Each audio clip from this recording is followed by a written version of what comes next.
Voces del Patrimonio. Entonces, el punto esencial de Rosa es que tiene un sentido gratuito de la experiencia de Dios. A Dios no hay que ofrecerle sacrificios y holocaustos para que nos ame.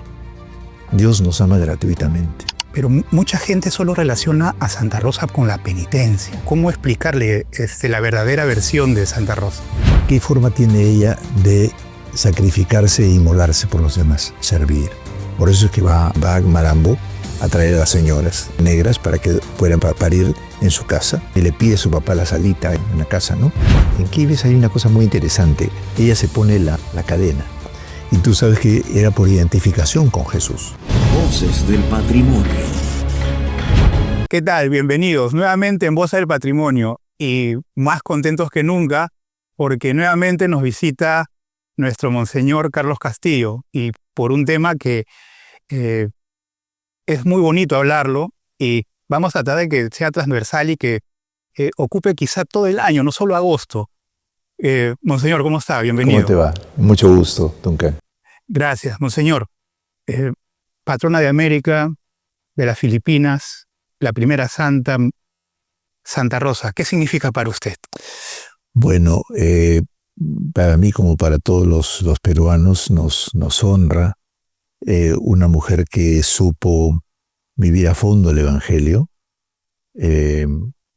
y esa vivencia la arraigó enormemente en la realidad peruana y se volvió totalmente significativa para toda la realidad del Imperio Español, porque reflejaba la presencia de Cristo, que era la fe que nos habían traído, pero que a su vez arraiga porque ella empieza a comparar su fascinación, que es la cruz, ¿no? Que su abuela le formó. Ella se llamaba Isabel como su abuela, pero simultáneamente le pusieron Rosa por lo bonita que era, pero inclusive siempre rechazó ese tipo de halagos, ¿no? Claro. Siempre fue muy sencilla. Y entonces esa fascinación por la cruz es muy significativa porque el propio pueblo y las propias provincias de todo el Imperio Español, Filipinas, etcétera, sienten la sintonía con ese modo de vivir la fe. Y estamos hablando, Monseñor, del siglo XVII, ¿no? Donde vivió Santa Rosa. Si contextualizamos, ¿cómo podríamos ubicarla? ¿Cómo podríamos establecer lo que ella vivía, la devoción que tenía especialmente hacia la cruz, como le dice usted, para que podamos entenderla ahora? Bueno, una primera cosa que hay que entender es que el siglo, evidentemente ella no lo vivió todo completo, porque muere en medio del mismo siglo, pero es un siglo en donde ya se empieza a desarrollar la fama del Perú como un gran centro de minería y de enriquecimiento. Y que es uno de los problemas que tenemos siempre. Somos un país extractivo. Y el oro del Perú es conocido en todo el mundo, tanto que en Italia se cambia el nombre de Vale una Venecia por Vale un Perú, ¿no? Venecia era la ciudad más rica de Italia y de Europa, y donde todos los ricos iban. Entonces se dice Vale un Perú, ya no se dice Vale una Venecia. Y además podríamos decir que la santidad y la fama de Rosa en el corazón de la capital de este imperio empieza a irradiarse y podríamos decir que va en los barcos que llevan los minerales, ¿no? Ahora, el asunto es que un arraigo espiritual es un don de Dios. Y Rosa, por todo lo que ella ha escrito, los dibujos que dejó, que finalmente, digamos, completaban una autobiografía que le mandaron a hacer, pero que ha desaparecido, ¿ya? Estamos seguros de que existe y que todavía hay que buscarla. Y que la vamos a encontrar. Ya, vamos a encontrar. Generó en esa autobiografía una una especie de reflejo en dos papeles de toda su vida, que los encontraron en un basural, en el pequeño basural del convento de Santa Rosa de las Monjas, y que están ahí, son los únicos escritos que tenemos de ella, ¿ya? En donde hay 3 corazones en el primero, y en el segundo hay 13 momentos que se dice que son momentos de la escala al cielo, pero que están simbolizados de tal manera que yo, por lo menos el análisis que he podido hacer con mis amigos expertos, fotógrafos y algunos que conocen algo de historia, da la impresión que implican no tanto un camino formal de llegar al cielo, sino relación con gente concreta, porque hay instrumentos campesinos. Y es el periodo en que ella vive en Quibes. O sea, hay un vínculo tangible. Sí, sin duda. Tanto que también en los testimonios del proceso de Lima, hasta todo el proceso, la mamá cuenta, lo puedo leer. Sí, por favor.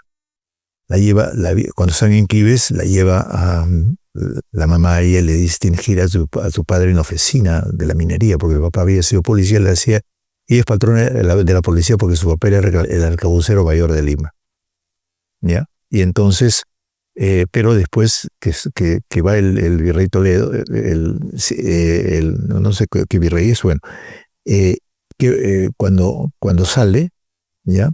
Del trabajar, porque lo sacan ya de arcabucero mayor, entonces lo mandan, tiene que buscar trabajo, y le dan un trabajo, algo así como de vigilante en Quibes. Y allí ella toma contacto con la realidad indígena, y aquí había tomado ya en Lima con los sectores negros, ¿no? De tal manera que ella andaba a Malambo y traía a las mujeres parturientas a su casa para que nacieran decentemente los niños. En el caso de Quibes ve esta situación campesina, y entonces hemos descubierto, por ejemplo, que algunos de los en ese camino al cielo, los instrumentos que usan, por ejemplo, hay una cañiza, que otros autores han dicho que es un arco de una flecha.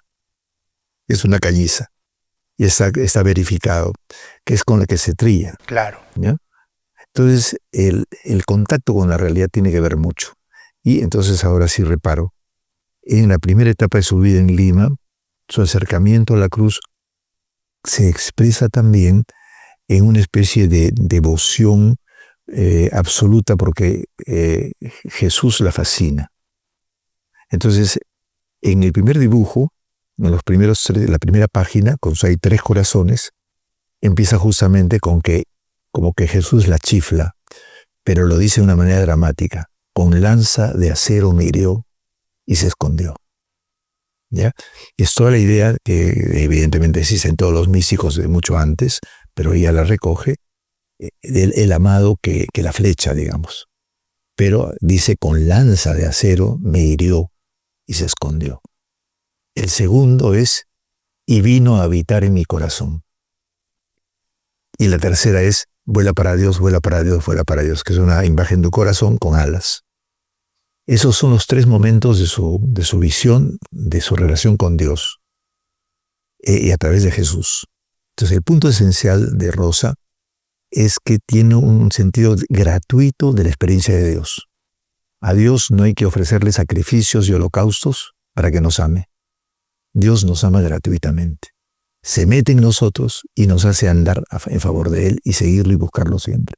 Monseñor, usted nos está explicando cómo ella vivía, ¿no? Y cómo ella reflejaba, como usted lo está diciendo, a través de Dios, y todas las cosas que ella hacía ayudando, como por ejemplo traer a las mujeres para que puedan dar a luz de manera un poco más cómoda y más decente.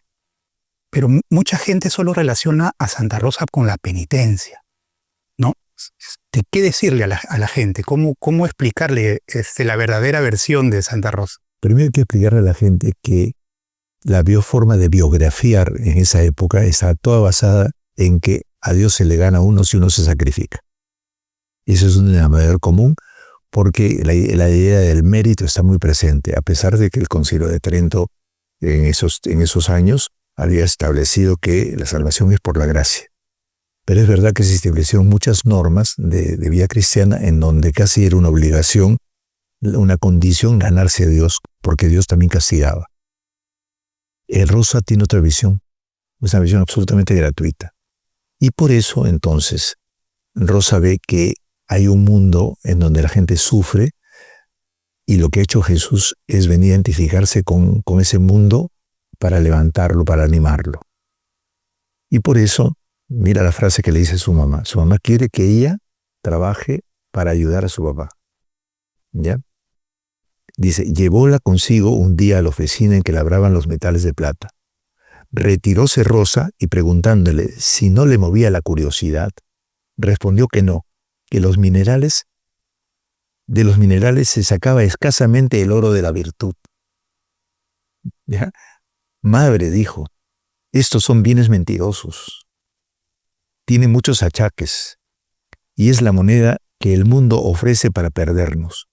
Los del espíritu son los verdaderos y en la voluntad nuestra tienen asegurada la duración, pues los tenemos siempre que los queremos tener.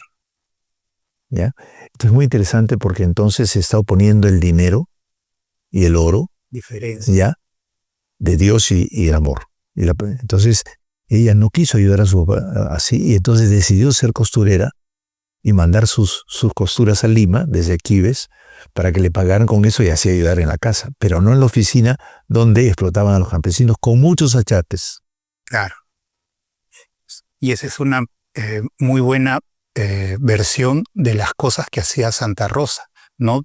Y alejadas de la penitencia. Así es. Entonces, no es que ella hacía penitencia para pagar alguna culpa, no había cometido ninguna, ni tampoco para calmar la ira de Dios, porque para ella Dios no tiene ira, Dios es amor, Dios es un padre, y mandó a su hijo. Ella dice, hay que identificarse con el hijo que él mismo se inmoló para servir. Y entonces, ¿qué forma tiene ella de sacrificarse e inmolarse por los demás? Servir. Por eso es que va a Marambo a traer a las señoras negras para que puedan parir en su casa. Y le pide a su papá la salita, ahí está en la casa, ¿no? Lo mismo en Quibes. En Quibes hay una cosa muy interesante. Ella se pone la cadena, ¿ya? Y tú sabes que era por identificación con Jesús. Hay dos cosas fundamentales: identificación con los pobres y servirlos, y identificarse, podríamos decir, personalmente, en su personalidad, con Jesús, ser como Él. Y entonces, ella, por ejemplo, es cierto que dormía dormía mal. ¿Ya? ¿Por qué? Porque el Señor había dormido mal también, ¿no? Sufría mucho en la noche y oraba. Entonces, yo tengo que ser como el Señor. Y entonces es una especie de imitación, como la imitación. O identificación para tratar de acercarse, ¿no? Y claro, siendo como Él, aprende a amar como Dios mismo amó, asumiendo, podríamos decir, el sufrimiento. Y en algunos casos podríamos decir, por ejemplo, ¿no? Te digo, le pasaba las pepitas se comía las pepitas de la naranja y le pasaba la naranja a la India Mariana para que se la llevara a los pobres. Y como entonces solo se alimentaba de semillas. Y por eso era muy austera también de forma de vivir. ¿Y usted cree, monseñor, disculpe, que todos esos tipos de sacrificios al final tuvieron que ver mucho con su salud al final de su vida? Sí, pero para que veas, ella murió, ella se quejaba de un dolor de hijada, que sería el hígado probablemente. Lo cierto es que ella incluso en los últimos momentos besó a un leproso. Se expuso. Sí, y a uno que estaba también con hepatitis, me parece. Probablemente esa es la causa de su muerte. Se contagió. Pero es por el servicio. O sea, lo que no se puede quitar de Rosa, y por eso se llamaba querida en la ciudad enormemente, porque era sumamente caritativa y se movía. No era una mujer que estaba encerrada. Rosa no es una monja. Es una mística, no es una monja necesariamente. Era una mística totalmente encarnada en la realidad. Y era querida por los vecinos, debatía inclusive con la gente sobre qué está pasando aquí, cómo podemos hacer para mejorar las cosas. Reunía inclusive a gente pudiente, en la casa de Gonzalo de la Maza, ¿no? Ahí en Santa Rosa de las Monjas, se reunía y les hablaba y discutía. Estaba muy al tanto de toda la situación. ¿Será por eso, monseñor, que los estudiosos y las personas que ven a Santa Rosa de repente de una versión mucho más cercana dicen que su mensaje tiene universalidad? Así es, así, yo creo que sí. Porque mira, las dos cosas son interesantes. Los elementos que pone, ¿no? Me amó, ¿no es cierto? Me chifló. Segundo, se escondió dentro de mí. Y por lo tanto, como estaba dentro de mí, yo salí a buscarlo y estaba dentro de mí. Y entonces todo mi ser va para él, ¿no? Son 3 momentos estrictamente gratuitos. En ningún momento hay que yo me sentí vil y entonces me arrepentí. No, todo es el diáfano amor que la envuelve. Eso es muy importante porque cuando uno lee las cosas que ha habido de Rosa, investiga los documentos y simultáneamente cuando ve su vida, inclusive, entonces entiende más cómo no se siente recriminado, se siente alentado, curiosamente, ¿no? Y claro, era un poco fanática, ¿no? Porque su hermano Fernando de chiquita iban a Santo Domingo, ¿no? Y entonces Fernando cuenta que veían el cruce de 2 losetas y le ponía un papel para que nadie pisara porque era la cruz. Entonces estaba fascinada con la cruz. Y entonces, pero oye, no seas loca, decía, ¿no? Entonces, no, porque nuestro Señor no puede continuar siendo pisado. Y llegaba justo a esos niveles, ¿no? Monseñor, ¿cómo los jóvenes ahora, ¿no? Hablo desde los niños hasta los primeros años los últimos años de colegio, los primeros años de universidad de repente, pueden acercarse a Santa Rosa? ¿Cómo la pueden ubicar? ¿Cómo la pueden descubrir? Mira, yo creo a partir de cualquier cosa profunda que fascine. Y los jóvenes, uno cuando es joven especialmente, se fascina con ciertas cosas. Se enamora, se alienta, ¿has visto a los chicos cómo bailan por las calles? Les encanta bailar, ¿no? Han tomado las calles prácticamente. Rosa era así. En la época de Rosa, evidentemente un mundo mucho más religioso, ella rescata lo más importante, ¿no? Esta cruz del Señor que solamente se explica, el Señor murió porque amó hasta el extremo, ¿no? Y entonces, claro, y además si tú te pones en consideración de todos los problemas que había, por todas estas minas, el sufrimiento de la gente, entonces empieza a identificar la cruz con aquel que amó. Entonces, pero no va a decir, estos están sufriendo porque tienen que trabajar y entonces ya pues que sufran, ¿no? Sino que siente que el sufrimiento de Jesús es solidario con el sufrimiento de la gente. Lo actualiza para nuestra realidad. Y entonces ella asume eso. Yo te estaba explicando lo de la cadena, ¿no? ¿Ya? Jesús no lleva cadena en ninguna parte del Evangelio. Esa es una creación de ella. Porque ve que los indios y los negros son encadenados. Y ella entonces ella coge la cadena y se la pone para sentir lo que además, inclusive le dice a la India Mariana, solo quiero que tú me flageles, ¿ya? Para sentir los dolores de Jesús, porque tus papás y tu gente recibe flagelaciones y golpes. Y yo quiero sentir lo que los pobres sienten. O sea, su identificación evidentemente como mujer, siempre en un mundo más limitado, porque no era que todas las mujeres son como ahora, ¿no? Que son más libres, ¿no?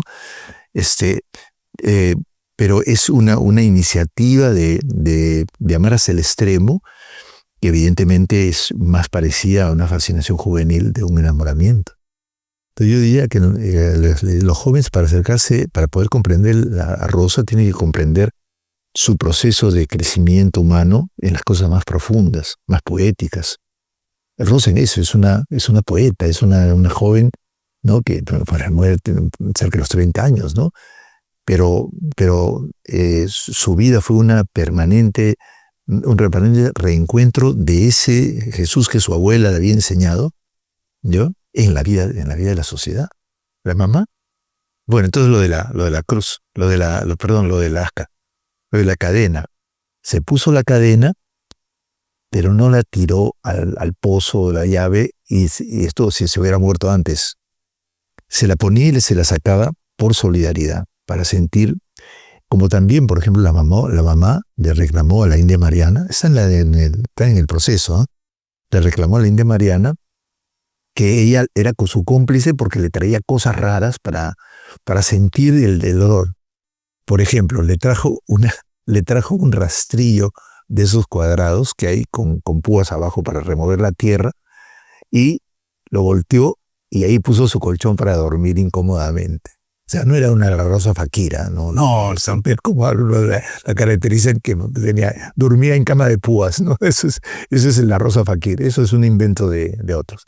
Volteó, pero para dormir incómodamente porque los pobres duermen incómodamente y yo quiero sentir con ellos. Pero es muy importante porque no es solamente no es un masoquismo, es un sentimiento solidario para estar más atenta al servicio de los demás. Hemos hecho un recorrido, monseñor, de lo que es Rosa, ¿no? Y ¿usted qué siente, monseñor, cuando ve que todos los años esa fe se renueva, especialmente en agosto? Así es. ¿No? Niños, jóvenes, adultos mayores nuevamente vienen, ¿no? Y yo diría que la gente que viene a ver a Santa Rosa es una gente que está buscando a veces, no sé si decirle un refugio, pero llegar a un lugar que a veces van a la basílica a expresar algo, ¿no? Y siempre se está renovando y crece. Ese es un fenómeno. A mí me parece que en un país en donde la ambición ha sido muy fuerte siempre, el pueblo siente en Rosa la presencia del amor gratuito. Por eso la gente le escribe cartas y le pide milagros, porque siente que ella se donó gratuitamente como Jesús y ella nos puede también llenar de ese amor gratuito en la sociedad y en el mundo. Las consecuencias tú no te gustaría a ti que te dijera a tu papá, te amo si te comportas bien. Y si te comportas mal, te odio. El amor es incondicional. Nadie quiere. El amor, si no es gratuito el amor, no es salvación. La salvación es vivir en la gratuidad. Ese deseo profundo de ser amado gratuitamente y de amar gratuitamente es lo más profundo que tenemos los humanos. Y lo que estamos olvidando ahora porque todo es interés. Y es una renuncia a nuestra humanidad. Y eso es lo que está pasando con la enorme ambición que existe, que está destruyendo y corroyendo el mundo en ese momento. Entonces, al contrario, yo creo que cuanto más intereses se posesionan de las gentes, más surge el clamor por el amor gratuito. Y que eso es lo que en el fondo nos dio el Señor, pues, ¿no? Si no, el Papa Francisco nos dijo, ¿no? No se bajó de la cruz no por la fuerza de los clavos, sino por su infinita misericordia, porque pudo haberse bajado y no se bajó. Pudo haberse bajado a juzgar al mundo y a destruirlo en nombre de Dios, y no lo hizo, no quiso. Y ese es lo que uno descubre en Rosa, la voluntad profunda de actualizar a Jesús en la realidad peruana. Y ella no sabía que iba a ser a nivel mundial, no, porque es querida en todas partes, ¿no? Muchas gracias, monseñor, por su presencia, por su tiempo. Un mensaje final respecto a Santa Rosa y por favor su bendición para todos. Bueno, una cosa fundamental, y sobre todo con todo eso hablado de los jóvenes, esta mujer joven que por una captación experiencial, vivencial de su vida, quiso tener siempre experiencia, creo que nos deja un mensaje muy grande. Siempre valoremos la experiencia antes que la formalidad. Siempre, y la experiencia profunda antes que la experiencia frívola y superficial del dinero, de la fama y de los lujos. Entremos a la grandeza humana que tenemos. Renunciemos a la tontería. Yo creo que el país en ese momento tiene un problema de crisis justamente porque inclusive gente de orígenes tan pobres, ¿no? Que alardear de que no es ya como los grandes hacendados que teníamos en el pasado. Eso tenemos que renunciar a eso. Reconocer nuestra enorme capacidad de amar y abrirnos como ella, que siendo una hija, bueno, el arcabucero mayor no era poco. Tampoco eran unos millonarios, ¿no? Entonces, mi mensaje es que saquemos de Rosa lo más importante es su finura, su sabiduría, su valorización de la experiencia, del drama humano y el captar la maravilla dentro de lo difícil. Y que esto nos sirva a todos para poder ir construyendo desde nuestra experiencia de gratuidad un país más generoso, más compasivo, menos prejuicioso.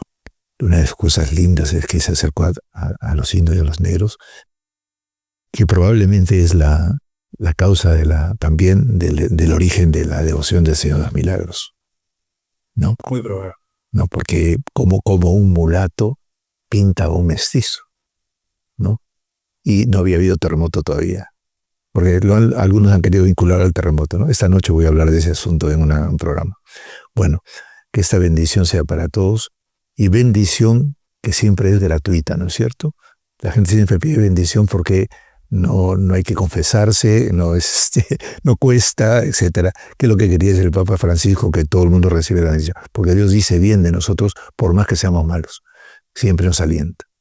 Que la bendición llegue a todos y que Santa Rosa nos siga sirviendo no solamente de ejemplo, sino de inspiración profunda. En el nombre del Padre, del Hijo y del Espíritu Santo. Amén. Muchas gracias, amigos. Hemos estado con el Monseñor Carlos Castillo, hemos hablado de Santa Rosa de Lima y los volveremos a encontrar pronto aquí en Voz del Patrimonio. Voces del Patrimonio.